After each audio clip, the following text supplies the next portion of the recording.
Il s'agit de pouvoir laisser le choix à l'entreprise de choisir, dans le respect du dialogue social et au niveau de chaque entreprise, l'institut de prévoyance.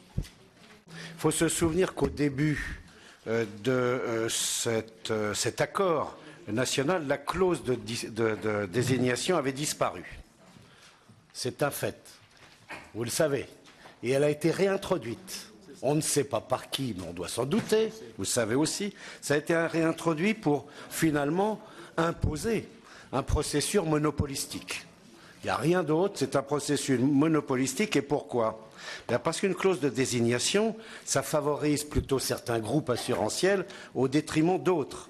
En particulier, on l'a vu ici lors des auditions, ça pouvait favoriser beaucoup plus les instituts de prévoyance au détriment des groupes mutualistes et au détriment des assurances privées. D'ailleurs, la puissance juridique de cette clause de désignation a un risque majeur pour l'avenir. C'est celui d'assister dans le futur au déclin pur et simple, irréversible du mouvement mutualiste, avec un risque également, dans le cadre des assureurs privés, d'une perte de 15 000 à 30 000 emplois. C'est ce que de nombreux courtiers d'assurance ont écrit aux parlementaires et c'est la réalité. Ce sera un point important pour le groupe UMP si vous voulez qu'en fin de débat, et y compris dans l'hémicycle, nous puissions éventuellement avoir un soutien dans cet accord national. Ça dépendra en grande partie de cet article 1 et en particulier de la clause de désignation qui n'avait rien à faire dans cet accord national interprofessionnel. D'ailleurs, elle n'y était pas et ça a été remis de façon... Merci. Merci Monsieur Dor. Vous avez dépassé d'1 minute votre temps de parole. Je me pose la question, pourquoi ériger en principe l'absence de concurrence favorisant ainsi les monopoles de fait? C'est quand même une vraie question. 2500, 3000 emplois d'ailleurs sont directement menacés et à mon sens, ces clauses de désignation sont une sorte de déni, une sorte de dénaturation du principe même de l'assurance, puisqu'on sait que la mutualisation est bien plus large et donc bien plus protectrice dans le cadre d'un contrat individuel que dans le cadre plus restreint d'un accord de branche. Et puis une exclusion des populations les moins favorisées, comme les retraités, les chômeurs de longue durée ou les jeunes sans emploi, ne peut nous laisser indifférents. C'est aussi une atteinte à la liberté contractuelle, d'autant moins justifiée qu'il n'a jamais été prouvé que les clauses de désignation permettent d'organiser une couverture des salariés plus satisfaisante que les autres systèmes. Et puis enfin, la consécration d'organisations nationales, le plus souvent parisiennes, et en tout cas très éloignées des réalités des entreprises dans les territoires, ne va pas forcément rapprocher, j'allais dire, l'entreprise et le salarié de ces grandes, bien sûr, organisations. Et enfin même, je souligne peut-être le risque d'opacité et une moindre responsabilisation dès lors que les accords se signent loin de l'entreprise. Alors je souhaite donc le retrait de ces clauses de désignation et une information complète des décideurs économiques et politiques sur la non-pertinence économique et sociale de tels mécanismes de désignation, comme l'a rappelé il y a un instant notre collègue Jean-Pierre Deur. On pourrait éventuellement voir un mécanisme à 2 étages, avec un accord de branche qui fixe le type de protection à mettre en œuvre au niveau de chaque entreprise, et puis chaque entreprise choisissant ensuite les règles de la négociation collective en vigueur, et l'organisme assureur qui serait le plus apte et le plus proche en quelque sorte des salariés. Merci Monsieur Perru. Madame Carré-Comte. On a entendu beaucoup de choses sur ces clauses de désignation. On a entendu un certain nombre de craintes, elle vient d'être rappelée. On a aussi entendu des éléments en faveur des clauses de désignation autour de 2 arguments principaux. D'abord la question de l'égalité des salariés, l'égalité entre les salariés au niveau de la branche, et puis aussi le fait de ne pas laisser les petites entreprises, les TPE, les PME, avoir à négocier toutes seules face aux organismes complémentaires qui viendraient les voir. Moi je crois qu'il faut rappeler que ce qui est écrit actuellement dans le projet de loi que nous avons sous les yeux n'est rien de moins que ce qui existe aujourd'hui, à savoir non pas la systématisation et l'obligation des clauses de désignation, mais la possibilité d'avoir soit des clauses de désignation, soit des clauses de recommandation dans plusieurs organismes, soit rien du tout au niveau de la branche. Donc on est bien là dans ce qui existe aujourd'hui. Il n'y a pas, contrairement à ce qu'on voudrait nous faire croire, une systématisation de la clause de désignation. Je tiens par ailleurs à préciser qu'il faut regarder, il y a un certain nombre de cas aujourd'hui qui fonctionnent avec des clauses de désignation dans lesquelles plusieurs organismes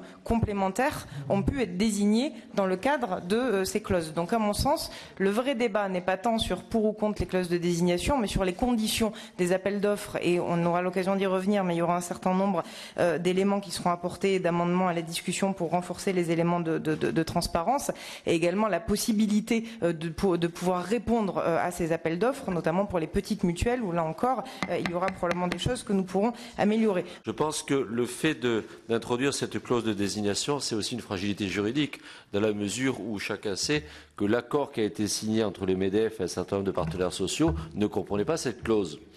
Cette clause a été réintroduite de manière autoritaire par le ministre, par M. Sapin.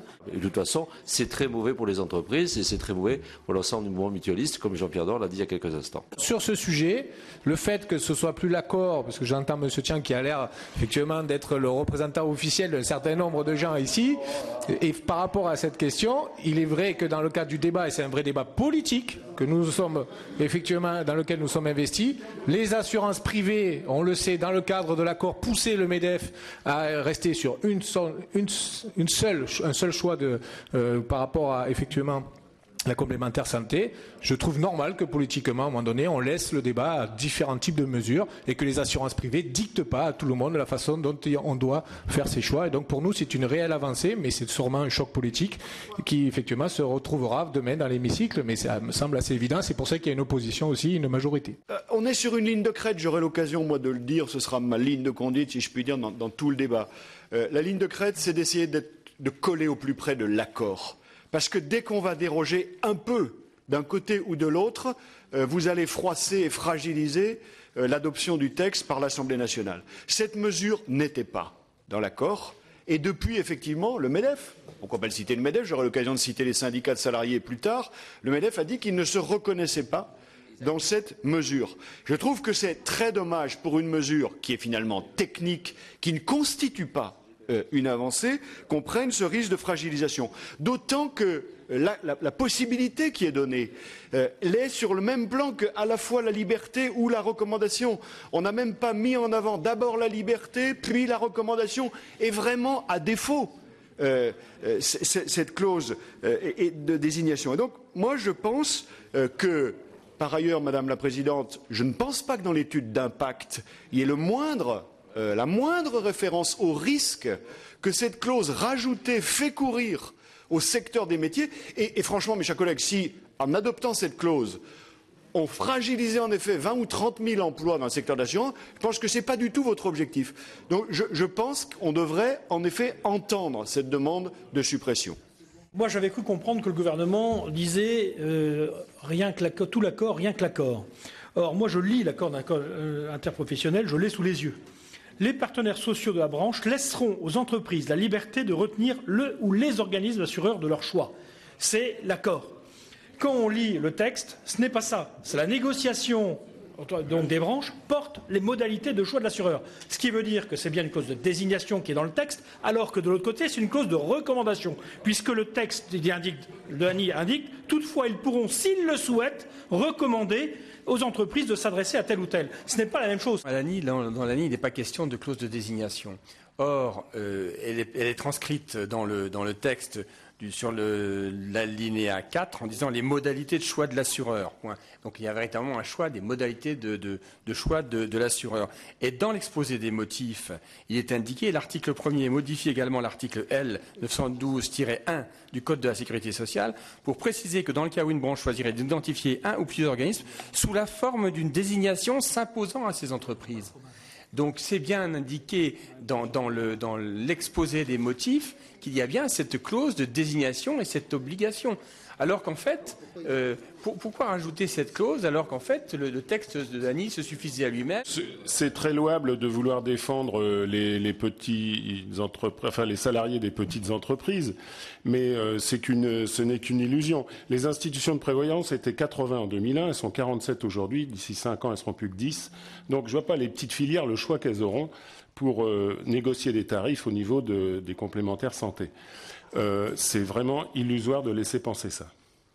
Qu'est-ce que dit M. Cagnard, que tout le monde connaît, le président de la Mutualité française? Je redis exactement ce qu'il a dit.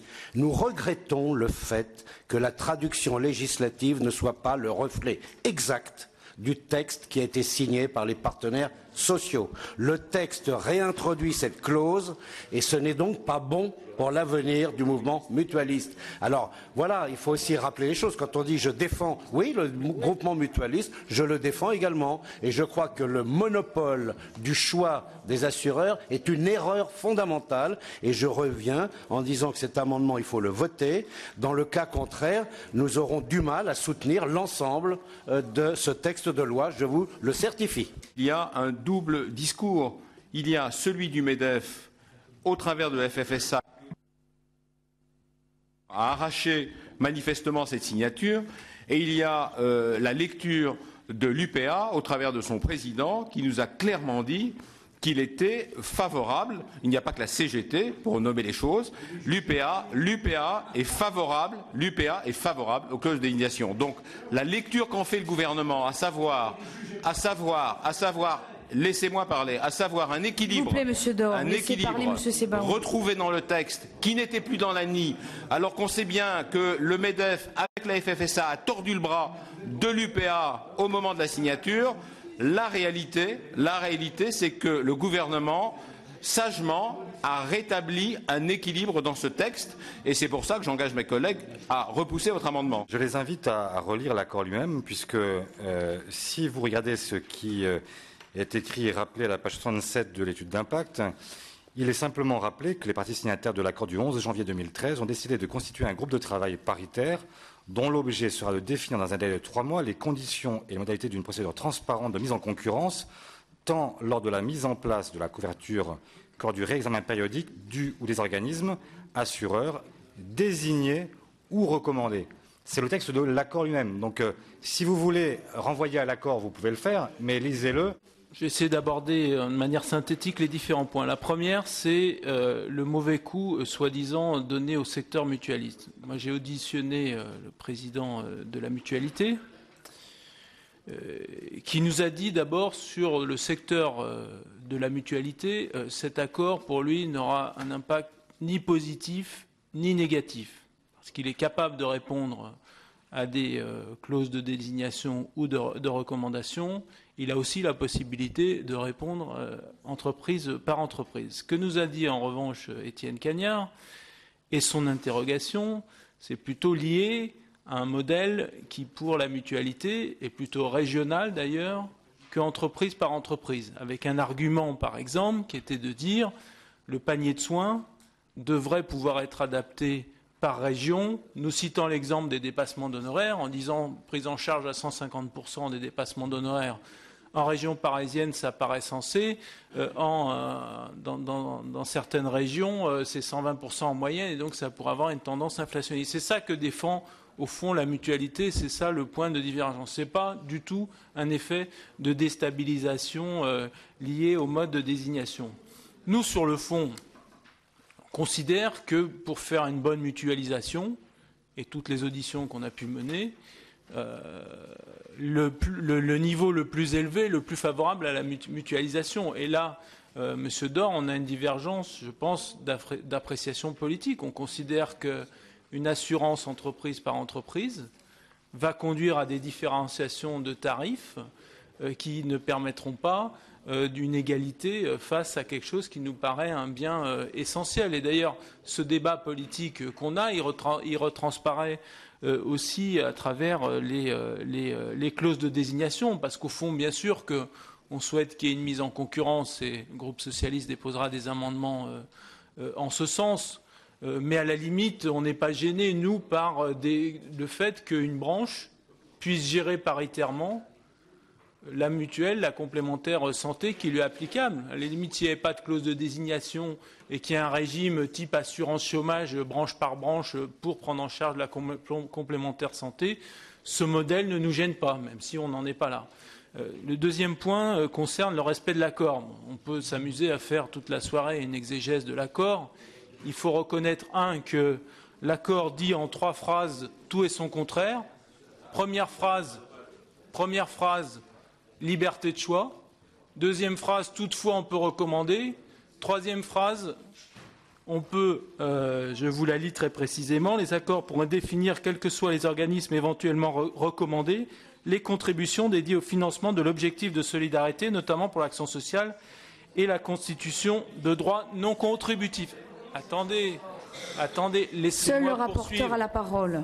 Nous avons donc auditionné, comme l'a rappelé M. Sebaoun, les organisations patronales signataires.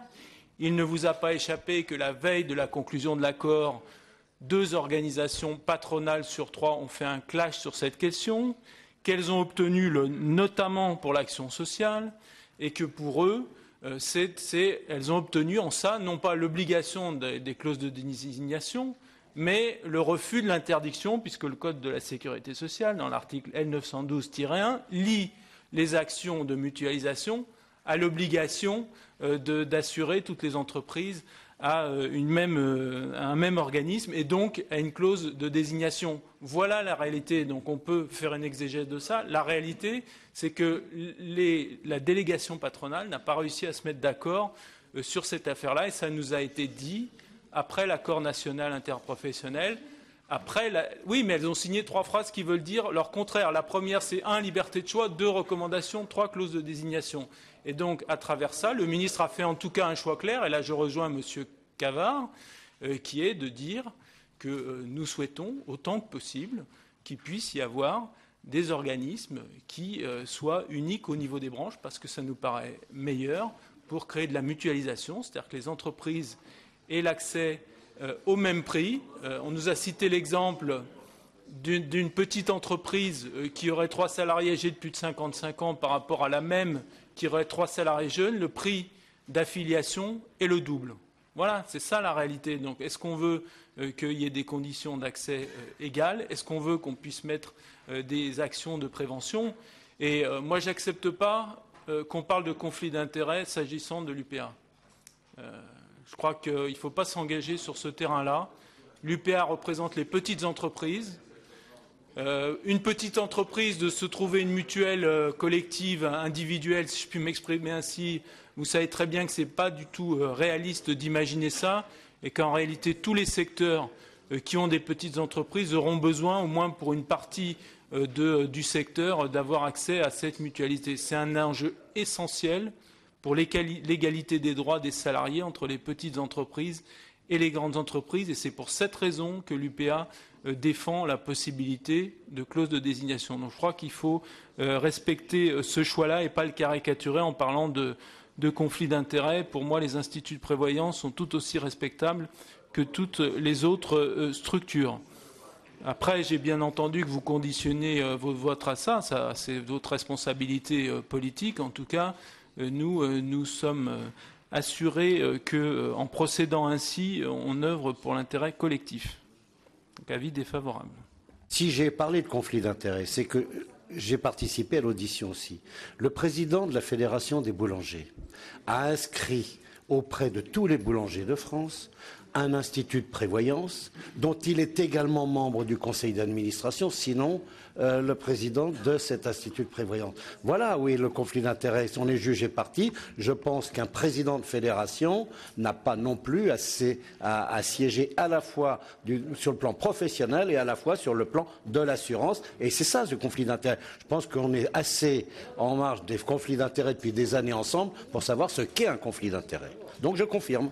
Je crois que c'est méconnaître ce qu'est un institut de prévoyance. C'est une structure qui est gérée par les partenaires sociaux de la branche. C'est comme si je vous disais, en tant que maire, parce que vous siégez au conseil d'administration d'un centre social, vous ne pouvez pas donner des subventions à ce centre social. La loi dit que vous ne pouvez pas voter en tant que maire ou en tant qu'adjoint au maire, mais elle ne dit pas qu'il y a un conflit d'intérêts. Elle considère qu'il est normal qu'en tant que sorte d'extension de l'action municipale, dans le cas des protections. Voilà, donc c'est le fondement même des instituts. S'il vous plaît. C'est le fondement même des instituts de prévoyance d'être d'une représentation paritaire. En même temps, eux, ils s'appliquent des règles de transparence, notamment que nous allons renforcer d'ailleurs par amendement, où les choix sont faits par des personnalités qui sont indépendantes de ceux qui dirigent la branche. Simplement pour dire que j'ai fait partie de la commission Perruchot et que ce que vient de dire monsieur le rapporteur n'est pas tout à fait conforme aux conclusions du rapport qui malheureusement a été détruit et qui aurait dû être publié. Amendement 47 de monsieur Thian et amendement 4 de monsieur Taugourdeau. Oui, Madame la Présidente, puisqu'on ne laisse pas le choix aux entreprises, puisqu'il y aura, disons, des institutions de prévoyance par filière, il y a des entreprises qui n'auront pas les moyens. Ça, c'est très clair, de financer 50% de la complémentaire santé. Donc, moi, je propose qu'on laisse à l'entreprise la possibilité de discuter avec les représentants syndicaux et de voir et de payer fonction des moyens de l'entreprise. Parce que je voudrais revenir à ce que je n'ai pas pu dire tout à l'heure, en ce qui concerne les institutions de prévoyance. Encore une fois, on ne met pas en cause les institutions de prévoyance. Moi, ce qu'on met en cause, c'est le système que vous voulez mettre en place. Parce que vous parlez de liberté de choix, mais quand on rétrécit le choix à outrance, il n'y a vraiment plus beaucoup de liberté. Est-ce que, par exemple, aujourd'hui, il n'y a plus que 5 grandes banques en France. Est-ce que les entreprises trouvent plus facilement des financements? Non. Il n'y a plus que très peu de grands groupes d'assurance. Est-ce que les entreprises trouvent plus facilement des meilleurs contrats pour s'assurer? Et les particuliers? Non. Est-ce qu'ils ont le choix? Est-ce que demain, quand il n'y aura plus qu'une dizaine d'institutions de prévoyance, est-ce qu'on va mieux financer son problème de complémentaire santé? Non. La vraie liberté aujourd'hui, elle est dans les cabinets de courtage en assurance. Simplement, c'est quelque chose que vous êtes en train de tuer. Numéro 2, présenté par monsieur Dor, ce sera monsieur Perru. Tout à fait. Il s'agit de proposer et d'instaurer un mécanisme alternatif pour les très petites entreprises, c'est-à-dire celles de moins de 10 salariés, sous la forme de chèque santé. On peut penser qu'effectivement les contrats collectifs obligatoires peuvent être lourds à mettre en place et à gérer pour les très petites entreprises, et ainsi les employeurs, dans notre proposition, seraient ainsi conduits à participer de façon forfaitaire à l'acquisition d'une garantie individuelle en santé de leurs employés. Ainsi, les salariés pourraient continuer à adhérer à la mutuelle de leur choix en souscrivant la couverture la plus adaptée pour eux-mêmes, et les très petites entreprises contribueront à solvabiliser l'acquisition du complémentaire par les salariés. Donc c'est une présentation, une proposition qui tient compte justement des conséquences qui peuvent paraître négatives, ou tout du moins dans leur mise en application de la couverture santé obligatoire dans les TPE. Alors, on est clairement en contradiction avec ce que vise l'article 1er. Ça le viderait d'ailleurs de beaucoup de sa substance.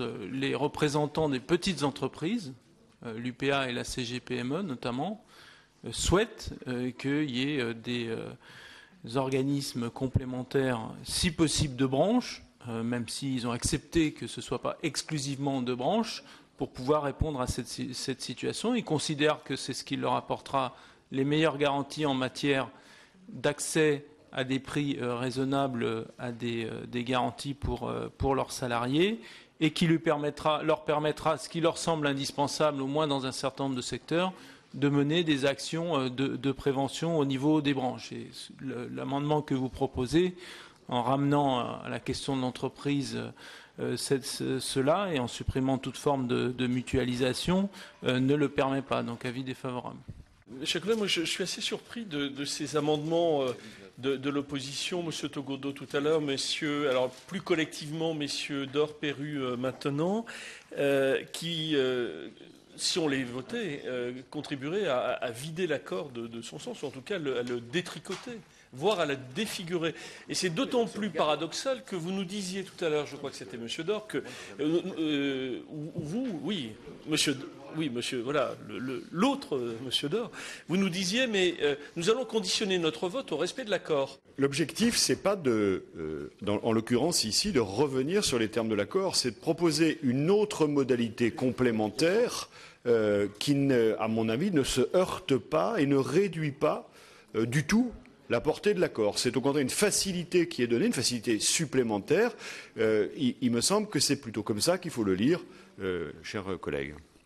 Il s'agit bien de la protection du salarié, contrairement à ce que dit M. Paul, puisqu'en fait, l'accord dit très clairement qu'à défaut d'accord de branche signé avant le 1er juillet 2014, ce sera au tour des entreprises de négocier sur ces sujets.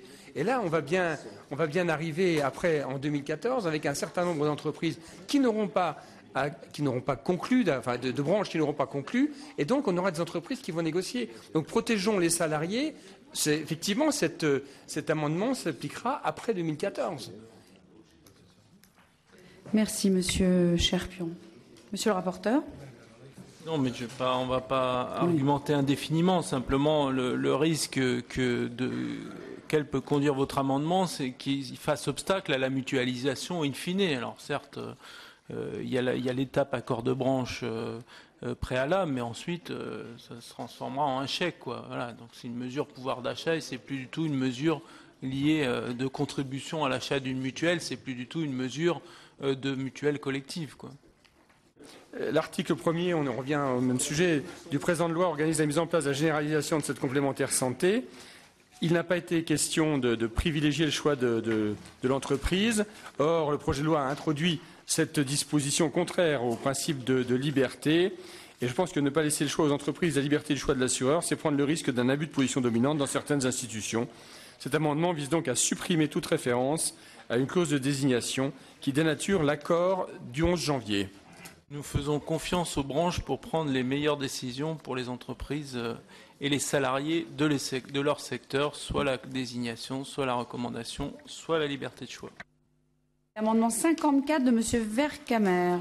Et on est toujours sur le principe de concurrence il vise non seulement à avoir des conditions de transparence, mais aussi d'impartialité et d'égalité de traitement entre les candidats. En gros, appliquer la loi Sapin. Merci Monsieur Vercamer. Avis de Monsieur le rapporteur. Avec un tel argument, je vous avoue que vous me mettez en difficulté, donc être obligé d'émettre un avis favorable, même s'il déshabille la moitié de l'amendement qu'on évoquait tout à l'heure avec Monsieur Thion. Donc, vote sur l'amendement 54 avec avis donc favorable du rapporteur. Favorable. Oui, c'est ça. Hein, favorable du rapporteur. Qui est pour? Qui est contre? Il est adopté à l'unanimité, je crois.